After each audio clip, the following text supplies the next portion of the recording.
Did you know that all Did you know that gold and silver are one of the oldest forms of currency in the world? These two metals have been traded around the world for thousands of years. Printed money doesn't even come close to the value of gold and silver. In many ways, people still consider it as the de facto standard for currency.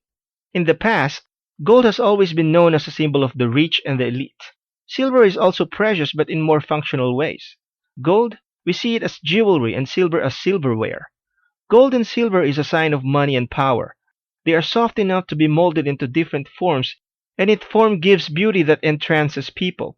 Unlike currency in the form of paper money, you can't print it out of thin air, so it is inherently valuable. The gold standard is what governments use as a comparison of currency.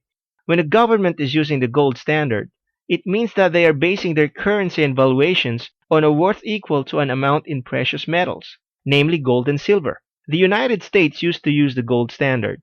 In our next video, we will look at why the price of gold and silver is rising.